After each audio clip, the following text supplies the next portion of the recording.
അപ്പൊ ഈ ക്യൂരിയോസിറ്റി ശരിക്കും നഷ്ടപ്പെട്ടു പോയി കഴിഞ്ഞാൽ പിന്നെ കാര്യങ്ങളൊക്കെ ഭയങ്കര പ്രശ്നമായി. ഇവിടെ കഴിച്ച ആൾക്കാരൊക്കെ ദൈവത്തെ കാണിച്ച് കഴിച്ച ആൾക്കാർ കല്യാണം കല്യാണം കല്യാണം കല്യാണം കല്യാണം ഒത്തിരി ആൾക്കാർ ഇവരെല്ലാവരും കല്യാണം കഴിച്ച ആൾക്കാരാണ്. Okay ready. ഈ കല്യാണം കഴിച്ച ആദ്യ കാലങ്ങളിൽ വല്ലാത്ത ക്യൂരിയോസിറ്റി ഉണ്ടായിരുന്നു. അല്ലായിരുന്നോ?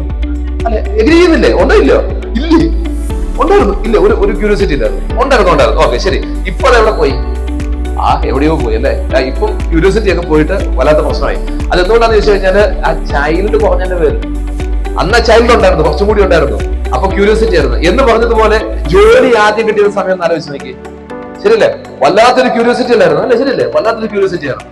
ആ ക്യൂരിയോസിറ്റി ഇപ്പൊ ഉണ്ടാ എവിടെ? ക്യൂരിയോസിറ്റി ഇല്ല.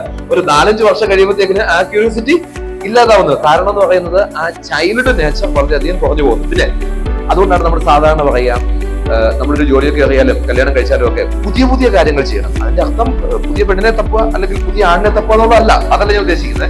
നമുക്ക് ഫ്രണ്ട്സ് ഉണ്ടാവണം, ധാരാളമായിട്ട് ഫ്രണ്ട്സോട് സംസാരിക്കണം. നമ്മുടെ പാർട്ണറുടെ അടുത്താണെങ്കിൽ എന്ത് ചെയ്യണം?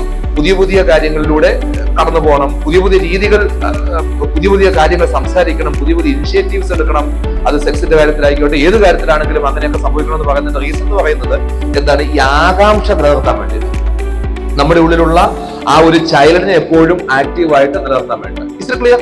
അപ്പം എന്റെ ചോദ്യം ഇതാണ്, നിങ്ങളുടെ ഉള്ളിലെ ചൈൽഡ് തട്ടിപ്പോയെന്ന് തോന്നുന്ന ആൾക്കാരൊക്കെ ദൈവത്തെ കാണിച്ചു. ഒരാൾ പോലും ഇല്ല. അതിന്റെ അർത്ഥം എന്ന് പറയുന്നത് നിങ്ങളൊക്കെ ആരാ? ചൈൽഡ് അല്ല, നിങ്ങളൊക്കെ ക്യൂരിയോസിറ്റി ഉള്ള ആൾക്കാരാണ്. അപ്പൊ നിങ്ങളൊന്നും എന്തല്ല പ്രായം ചെന്ന കിളവനോ കിളവിയോ ഒന്നും അല്ല.